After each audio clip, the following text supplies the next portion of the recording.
Hello students, कैसे हैं आप? आई होप आप अच्छे होंगे। तो आज हम स्टूडेंट डिस्कशन करेंगे क्लास 10 के वास्तविक संख्या की प्रश्नावली 1.2 के बारे में। ठीक है स्टूडेंट्स, तो इसमें हमें दो चीज़ें सीखना है। पहले कि इसमें हम पढ़ने को मिलेगा शांत दशमलव प्रसार और अशांत दशमलव प्रसार। तो ये क्या होता है? तो शांत दशमलव प्रसार वो होता है जिस स्थिति में दशमलव प्रसार का अंत हो जाता है, उसे क्या कहते हैं? शांत दशमलव प्रसार। इसके लिए उदाहरण से मैं आपको समझाना चाहता हूँ। एग्जाम्पल, जैसे 1/5 है, ठीक है। इसको हम डिवाइड करेंगे तो हमें मिलेगा 0.20। ठीक है स्टूडेंट्स, तो इसमें क्या हुआ? इसमें जो इसका दशमलव प्रसार है, इसका अंत हो गया, मतलब 2 नंबर तक गया और पूरा पूरा डिवाइड हो गया। तो ऐसे क्या बोलते हैं? ऐसे दशमलव प्रसार को हम क्या बोलते हैं? शांत दशमलव प्रसार। और मैंने इसकी डेफिनेशन भी लिख रखी है कि जिस स्थिति में दशमलव प्रसार का अंत हो जाता है। तो यहाँ स्थिति ऐसी है जिसमें दशमलव प्रसार का अंत हो गया है, तो इसे हम कहेंगे शांत दशमलव प्रसार। अब स्टूडेंट्स, अशांत दशमलव प्रसार क्या होता है? तो जिस स्थिति में दशमलव प्रसार का अंत नहीं होता है, ठीक इसका उल्टा। जैसे इसमें दशमलव प्रसार का अंत हो गया। और अशांत दशमलव प्रसार वो होते हैं जिस स्थिति में दशमलव प्रसार का अंत नहीं होता है। इसका उदाहरण देख लीजिए आप, जैसे कि 1/3। अब स्टूडेंट, इसमें हम 3 से भाग देंगे तो हमारा क्या होगा? 0.333333। आप करके देखना, ये बार बार रिपीट होता रहेगा, ये इन्फाइनाइट तक जाएगा, अनंत तक। ठीक है स्टूडेंट्स, इसकी बार बार वही सिचुएशन क्रिएट होती रहेगी। तो ऐसे दशमलव जिनका अंत नहीं होता है उन्हें हम कहते हैं अशांत दशमलव प्रसार। जिस स्थिति में दशमलव प्रसार का अंत नहीं होता उसे हम कहते हैं अशांत दशमलव प्रसार। आई होप स्टूडेंट्स आपको समझ आया होगा। अब हम चलते हैं इसी शांत और अशांत दशमलव प्रसार के बेस पर कुछ क्वेश्चंस को देखेंगे कि कैसे सॉल्व करते हैं। अब स्टूडेंट्स, हमारा क्वेश्चन है यहाँ पहला कि बिना लंबी विभाजन प्रक्रिया किए बताएं कि निम्नलिखित परमेय संख्याओं के दशमलव प्रसार शांत हैं या नहीं। अब क्वेश्चन में पहले ही दे रखा है कि बिना लंबी विभाजन प्रक्रिया। हमें लंबी विभाजन प्रक्रिया नहीं करना है। अगर हम इस तरीके से सॉल्व करेंगे तो वो लंबी विभाजन प्रक्रिया हो जाएगी। तो उसकी आसान विभाजन प्रक्रिया करने की तरकीब ये है कि इसका हर प्रश्न का जो हर होगा वो क्या होना चाहिए? a की पावर m मल्टीप्लाई b की पावर n के रूप में हो।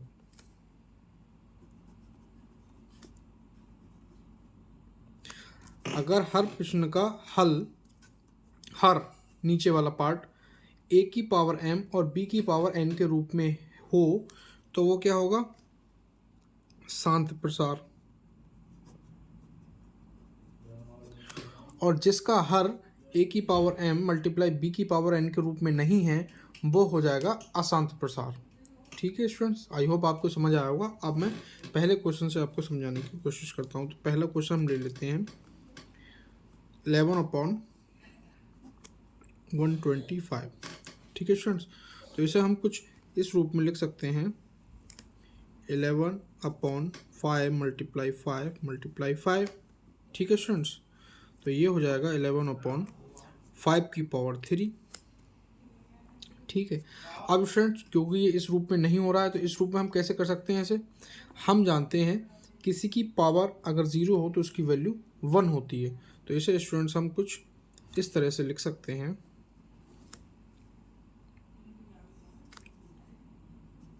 11/2 की पावर 0 मल्टीप्लाई 5 की पावर 3। आई होप स्टूडेंट्स आपको समझ आ रहा होगा। ये अभी भी 11/5 की पावर 3 है, क्योंकि हमने 2 की पावर 0 लिख लिया तो इसकी वैल्यू होती है 1। और 5 की पावर 3 से अगर हम 1 की मल्टीप्लाई कर देंगे तो हमारा वही 11/5 की पावर 3 आ जाएगा। तो 2 की पावर 0 लिखने का मतलब इसलिए हमने लिखा है ताकि हम इसके हर को a की पावर m प्लस b की पावर m में बना सकें। अब आप देख रहे होंगे इसका हर a की पावर m मल्टीप्लाई बी की पावर एन में हो गया। इसका मतलब ये क्या है, ये एक शांत प्रसार है। आई होप आपको समझ आया होगा और यही इसका आंसर है। अब हम चलते हैं स्टूडेंट्स अगले क्वेश्चन की तरफ। तो अगला क्वेश्चन है हमारा 5/16। इसे हम कैसे सॉल्व करेंगे, तो इसे हम लिख सकते हैं 5/16 को हम लिख सकते हैं 2 × 2 × 2 × 2, 2 दूनी 4, दूनी 8, दूनी 16। तो ये हो जाएगा हमारा 5/2 की पावर 4।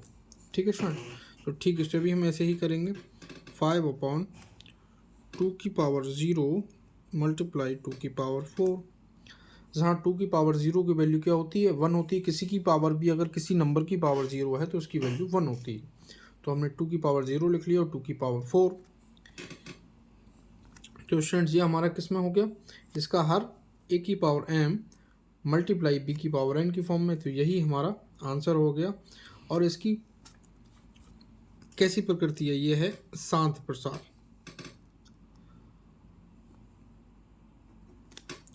शांत प्रसार, क्योंकि हम इसको कैसे लिख पाए हैं, a की पावर m मल्टीप्लाई b की पावर n के फॉर्म में। ठीक है स्टूडेंट्स, अब हम चलते हैं अगले क्वेश्चन की तरफ। अगला क्वेश्चन है हमारा 13 की पावर 350। ठीक है स्टूडेंट, अगले पेज पे हम इसे सॉल्व करने की कोशिश करेंगे।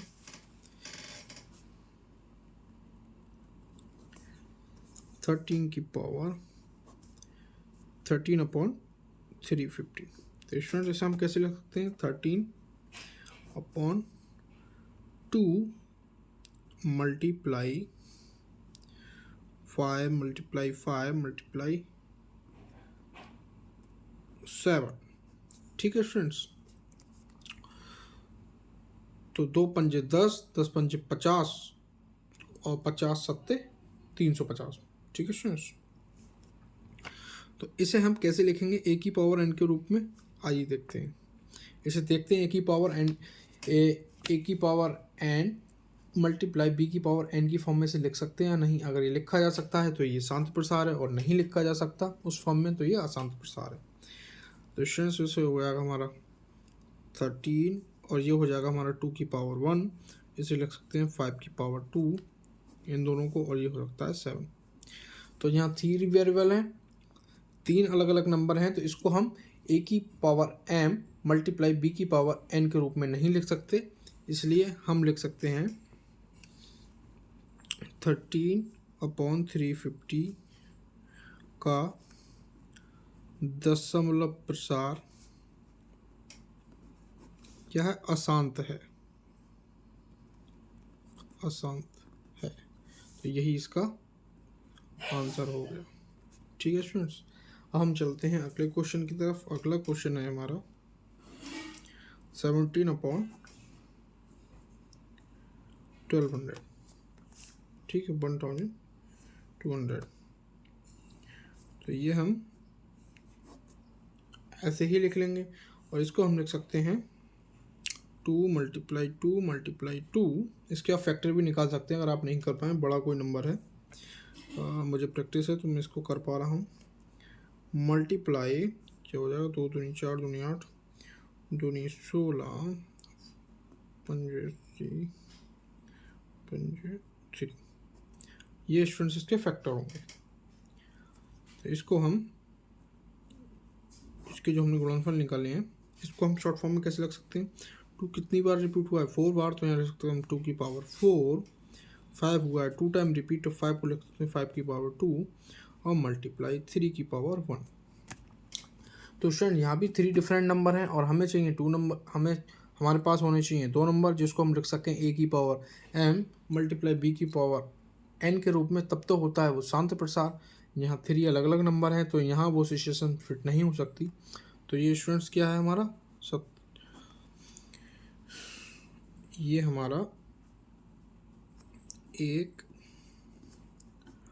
अशांत प्रसार है, यही इसका आंसर है। आई होप स्टूडेंट्स आपको समझ आया होगा। अब हम चलते हैं अगले क्वेश्चन की तरफ। अब स्टूडेंट्स हमारा क्वेश्चन है प्रत्येक को P/Q के रूप में व्यक्त कीजिए। तो स्टूडेंट इस पे बार लिखा हुआ है 0.5, इसे पढ़ते हैं हम बार में। ऊपर जो माइनस का निशान आपको लग रहा है इसे हम पढ़ेंगे 0.5 बार, 2.4 बार, 0.45 बार। ठीक है, 4-5 दोनों पे यहाँ बार है। बार का मतलब क्या होता है, जिस नंबर पे बार होता है। जैसे यहाँ 1 पे बार है, यहाँ भी 1 पे बार है, यहाँ 2 पे बार है। तो जिस नंबर पे बार होता है वो नंबर बार बार रिपीट होता है अनंत तक, इनफाइनाइट तक। ठीक है स्टूडेंट्स, तो हम पहला क्वेश्चन यहाँ सॉल्व करेंगे। तो माना x = 0.5 बार। ठीक है स्टूडेंट्स, अब मैंने जैसा आपको बताया था जिस नंबर पे बार लिखा हुआ होता है वो इनफाइनाइट तक रिपीट होता है। तो 5 5 5 5 ये डॉट डॉट इनफाइनाइट तक जाता रहेगा। अब स्टूडेंट्स हम क्या कर देंगे, हम इसमें दोनों तरफ 10 से मल्टीप्लाई कर देंगे। तो दोनों तरफ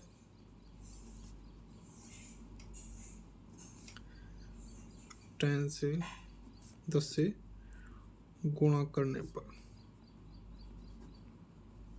इसका नाम रख लेंगे हम इक्वेशन 1। तो हम जब इसमें 10 से मल्टीप्लाई करेंगे तो ये हो जाएगा 10x, और यहाँ स्टूडेंट्स हमारा हो जाएगा 5.555 डॉट डॉट डॉट, ये अनंत तक हमारा चलता रहेगा। तो इसको हम नाम लिख लेंगे इक्वेशन 2।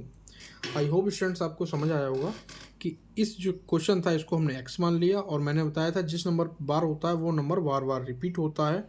तो x = यहाँ से जब मैंने बार हटाया तो 5 पर बार था, तो इसको बार बार रिपीट करते हुए मैंने लिख लिया, और डॉट डॉट मतलब अनंत तक है ये। इसको इक्वेशन 1 मान लिया। अब मैंने दोनों तरफ 10 से गुणा कर ली, इस साइड भी और इस साइड भी। जब इस साइड गुणा करी मैंने 10 से तो हो गया हमारा 10 से मल्टीप्लाई करी तो हो गया 10x, = इस साइड मल्टीप्लाई करी 10 से तो हो गया 5.555 डॉट डॉट अनंत तक। इसको मैंने इक्वेशन 2 मान लिया। अब स्टूडेंट्स हम क्या करेंगे, समीकरण 2 में से एक को घटाने पर इस वाली समीकरण में से ये समीकरण हम घटाएंगे। तो स्टूडेंट कुछ इस तरीके से हम इसे लिख लेंगे 5.555 और x = 0.5555। ठीक है स्टूडेंट, इसे हम जब माइनस करेंगे तो यहाँ 10x है, यहाँ x है, तो हमारा बचेगा यहाँ 9x। और स्टूडेंट यहाँ आप समझने की कोशिश कीजिए, यहाँ 5 है, यहाँ 0 है, लेकिन यहाँ डॉट 55 अनंत तक है, यहाँ भी अनंत तक है। जब इसमें से हम माइनस करेंगे तो ये अनंत तक जो इनफाइनाइट तक चल रहा है नंबर, ये माइनस हो जाएगा। तो यहाँ हमारा केवल क्या बचेगा, यहाँ केवल 5 बचेगा। तो ये हमारा हो गया 9x = 5। और यहाँ से जब हम स्टूडेंट x की वैल्यू निकालेंगे तो x की वैल्यू हमारी निकलेगी 5/9, और यही स्टूडेंट्स हमारा फाइनल आंसर है। आई होप स्टूडेंट्स आपको समझ आया होगा। अब हम चलते हैं अगले क्वेश्चन की तरफ। तो अगला क्वेश्चन स्टूडेंट्स हमारा है, इसे हम मान लेंगे x = 2.4, और इस पर हमारा बार लगा हुआ है। अब स्टूडेंट्स हम कैसे सॉल्व करेंगे, तो हम इसे लिख लेंगे x = जिस पे बार होता है वही नंबर रिपीट होता है। तो हमारे यहाँ 4 पे बार है, तो 2.444 डॉट डॉट डॉट, ये हमारा इनफाइनाइट तक चलता रहेगा। तो स्टूडेंट इसे हम मान लेंगे इक्वेशन 1। सेम इस क्वेश्चन की तरह इसमें भी हम क्या करेंगे, दोनों साइड दोनों तरफ 10 से गुणा करने पर, जब हम 10 से मल्टीप्लाई कर देंगे तो क्या हो जाएगा, ये हो जाएगा हमारा 10x, और इधर स्टूडेंट्स हमारा हो जाएगा ये 24.444 डॉट डॉट डॉट, इसे मान लेंगे इक्वेशन 2। अब सेम इसी तरह समीकरण 2 में से समीकरण 1 को घटा देंगे। जब इस वाले में से समीकरण हम घटाएंगे तो कैसे लिखेंगे हम, समीकरण 2 में से 1 को घटाने पर, तो ये 10x = 24.444, और ये x = 2.444 डॉट डॉट डॉट, इसमें से हम माइनस करेंगे तो स्टूडेंट यहाँ 10x है, यहाँ x है, तो यहाँ हमारा बचेगा हमारा 9x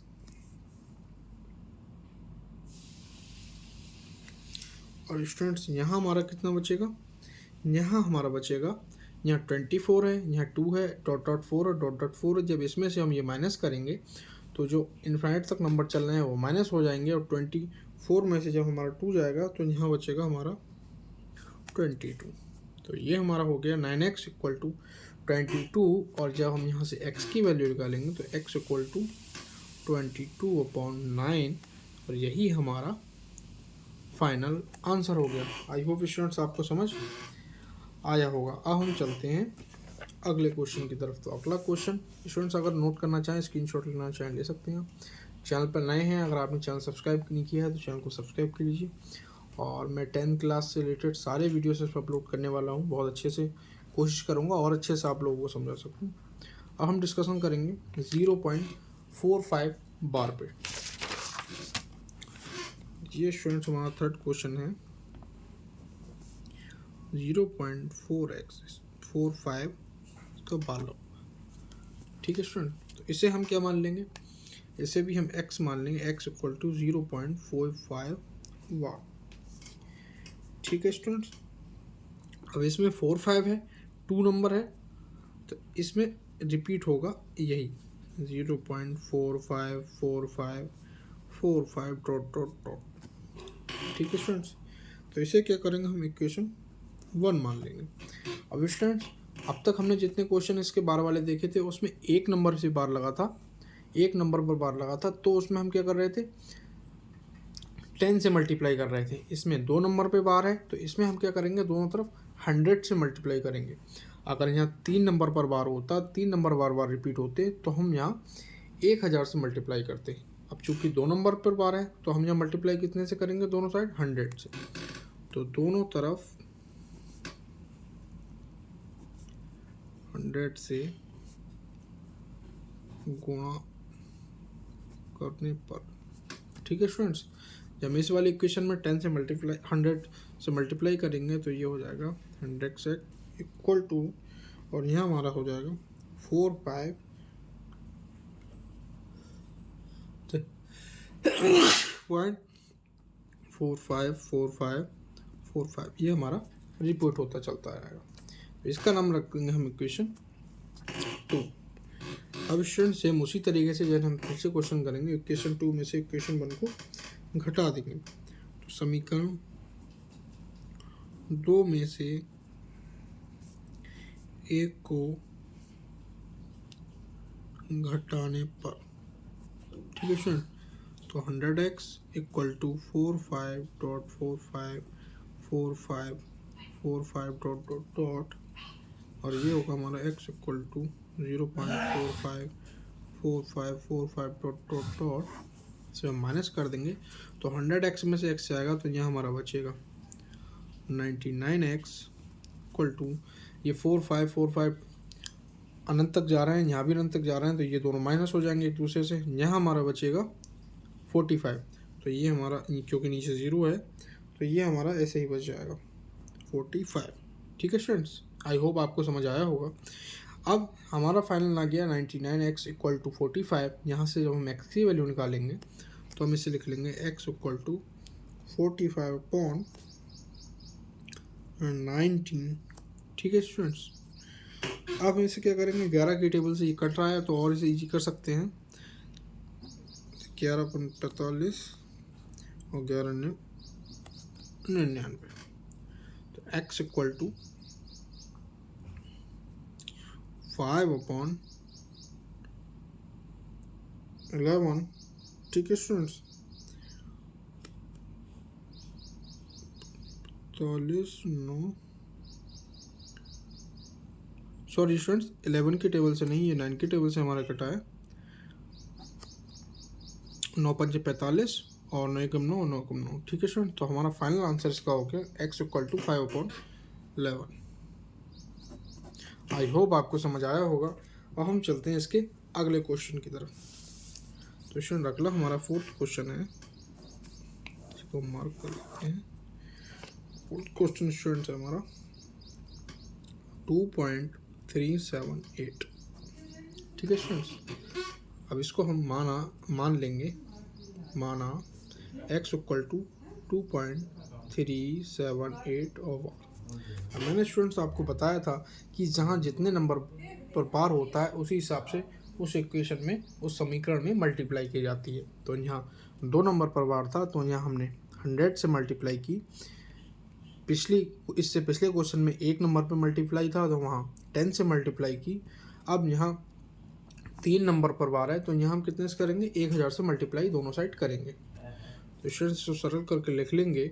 तो जिस नंबर पे बार होता है उसका मतलब होता है कि वही नंबर बार बार रिपीट हो रहा है।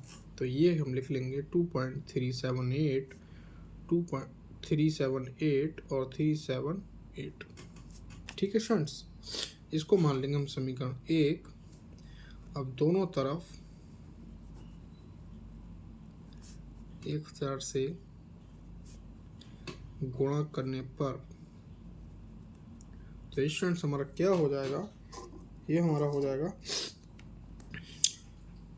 1000x, इसमें जब मल्टीप्लाई होगी, और ये हमारा हो जाएगा स्टूडेंट 2378.378 और 378। इसका हम नाम रख लेंगे इक्वेशन 2। ठीक है स्टूडेंट्स, अब सेम उसी तरीके से बाकी क्वेश्चन की तरह समीकरण 2 में से 1 को घटाने पर, जब समीकरण 2 में से 1 हम घटाएंगे तो कैसे घटाएंगे, 1000x इक्वल टू 2378.378, 378 और 378। ये हमारा है इक्वेशन बनना है x इक्वल टू 2, 378, 378, 378। जब स्टूडेंट्स इसे माइनस करेंगे तो इधर जितना पॉइंट के दशमलव के बाद के हैं 378, 378, यहाँ भी 378, 378 है, और ये अनंत तक जा रहे हैं, ये एक दूसरे से माइनस करेंगे तो गायब हो जाएंगे। और यहाँ इस वाले नंबर में से जब हम ये माइनस करेंगे 2 तो हमारा क्या बचेगा, या 1000 में से 1000x में से एक x हम माइनस करेंगे तो बचेगा 999x, और यहाँ पे हमारा बचेगा स्टूडेंट्स 2376। ठीक है स्टूडेंट्स, जब इस 8 में से 2 कम हो जाएगा तो 6 बचेगा, तो 2376। तो यहाँ स्टूडेंट्स हम x की वैल्यू निकालेंगे तो x इक्वल टू हमारा हो जाएगा 2376/999। आई होप स्टूडेंट्स आपको ये समझ आ रहा होगा। तो स्टूडेंट्स इसे हम और भी सरल कर सकते हैं। हम इसे और सरल करेंगे तो हम इसको लिख सकते हैं x इक्वल टू, इसे हम जब डिवाइड करेंगे तो हो जाएगा 88/37। फाइनल आंसर ये भी हम लिख सकते हैं, लेकिन और सरल करके हम लिखें तो उसे इस तरीके से भी हम लिख सकते हैं। आई होप आपको समझ आया होगा। तो यही हमारा इसका फाइनल आंसर हो गया। ऐसी और वीडियो देखने के लिए हमारे चैनल को सब्सक्राइब कीजिए स्टूडेंट, ज़्यादा से ज़्यादा वीडियो को लाइक कीजिए, शेयर कीजिए। अब हम चलते हैं अगले क्वेश्चन की तरफ। स्टूडेंट्स हमारा क्वेश्चन है, सिद्ध कीजिए कि √2 एक अपरिमेय संख्या है। ऐसे क्वेश्चन हमने क्लास 9th में भी सॉल्व किए हैं और इसमें भी दे रखे हैं। तो कैसे करते हैं आइए जानते हैं। तो स्टूडेंट्स हम क्या करेंगे, इस √2 को किसके बराबर मान लेंगे, किसके इक्वल मान लेंगे, माना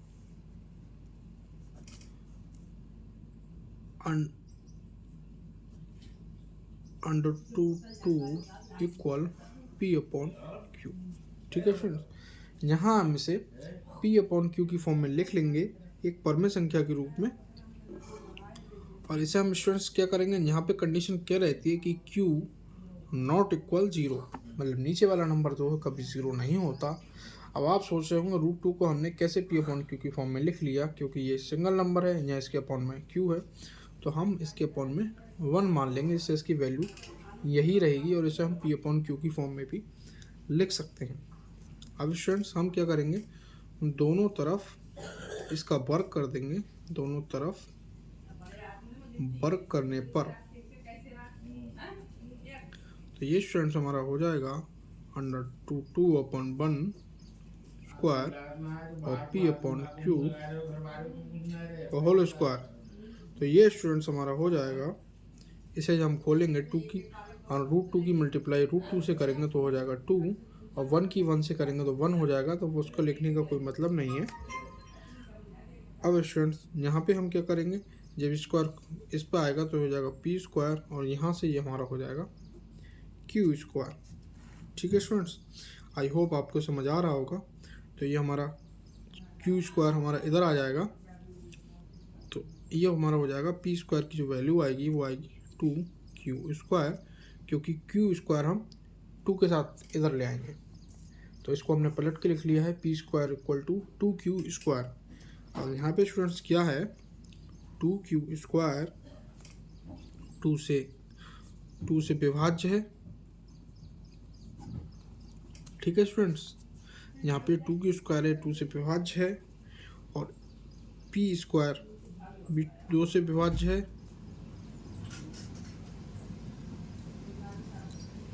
और यहाँ पे हमारा ए भी पी भी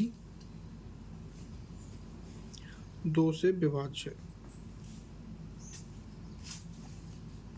ठीक है स्टूडेंट, जो हमारा P square equal to 2 Q square आया, यहाँ पे 2 क्यू स्क्वायर है, ये भी 2 से विभाज्य है, पी स्क्वायर भी 2 से विभाज्य है, और पी भी 2 से विभाज्य है। तो इस कंडीशन हम क्या करेंगे स्टूडेंट्स, माना यहाँ से स्टूडेंट्स हम क्यू की वैल्यू निकालना है हमें, तो क्यू की वैल्यू निकालने के लिए हमें पी की वैल्यू यहाँ पुट करना पड़ेगी। तो पी की वैल्यू हम अपने पास से मान लेते हैं यहाँ, माना पी इक्वल टू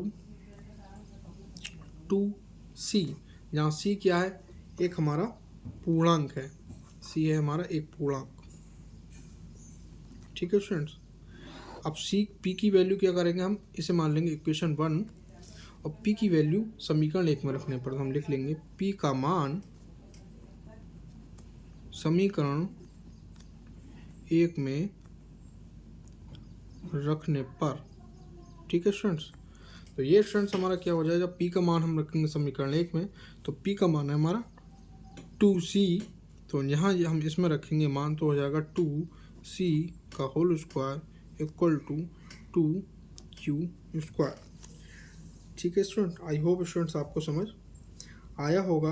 तो यहाँ से हमारी क्या वैल्यू लिख लेगी, आइए देखते हैं। अब इस स्क्वायर को हम खोलेंगे, ये 2 की मल्टीप्लाई 2 से होगी, तो हो जाएगा हमारा 4, और ये हो जाएगा C square equal to 2q square. ठीक है स्टूडेंट, अब यहाँ से हम q की वैल्यू निकालेंगे, तो ये 2 4 के अपॉन में आ जाएगा 4c स्क्वायर के, तो हमें q स्क्वायर बराबर इसे कुछ इस तरीके से लिख सकते हैं, q square equal to 4c square upon 2। ठीक है स्टूडेंट्स, तो इससे हमारा 2 1 जा 2, 2 2 जा 4 कट जाएगा, तो q स्क्वायर की हमारी वैल्यू आएगी 2c स्क्वायर। ठीक है स्टूडेंट्स, तो हमें p स्क्वायर की वैल्यू मिल गई, और हमने जब p के इक्वल में रखा 2c, तो वहाँ से हमने वैल्यू पुट करके समीकरण 1 में हमें q स्क्वायर की भी वैल्यू मिल गई। अब स्टूडेंट्स यहाँ भी हमारी सेम कंडीशन है, तो हम क्या करेंगे, 2q स्क्वायर 2 से विभाज्य है। ठीक है स्टूडेंट्स, और q स्क्वायर भी 2 से विभाज्य है,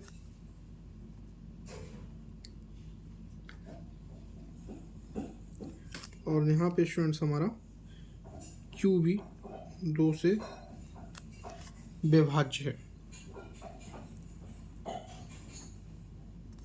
दोबारा स्टूडेंट्स देख लीजिए, यहाँ पे हमने क्या करा, इसको p अपॉन क्यू की फॉर्म में लिख लिया, और जहाँ q नॉट इक्वल 0 नीचे वाला नंबर, दोनों तरफ हमने वर्क कर दिया, q की q से √2 की √2 से मल्टीप्लाई 2 आ गया, ये p स्क्वायर q स्क्वायर आ गया। यहाँ से p स्क्वायर की वैल्यू निकाली, तो q स्क्वायर का मल्टीप्लाई 2 में हो गया, तो हो गया 2q स्क्वायर। अब students 2q square not equal 2 से विभाज्य है, p स्क्वायर की वैल्यू 2 से विभाज्य है, p भी 2 से विभाज्य है, तो यहाँ से समीकरण 1 से q की वैल्यू निकालने के लिए यहाँ p इक्वल टू 2c रखा हमने, जहाँ c हमारा एक पूर्णांक है, p का जो वैल्यू था वो हमने समीकरण 1 में रख दिया, p की जगह पे 2c। अब यहाँ से हमने q की वैल्यू निकाली, तो q की वैल्यू हमारी आ गई 2c स्क्वायर। अब यहाँ 2q स्क्वायर 2 से विभाज्य है, q स्क्वायर भी 2 से विभाज्य है, q भी 2 से विभाज्य है।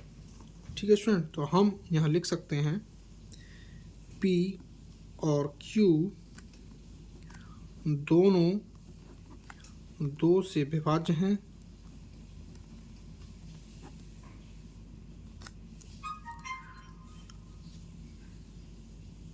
अतः हमारी परिकल्पना गलत है, हमारी परिकल्पना गलत है और √2 एक अपरिमेय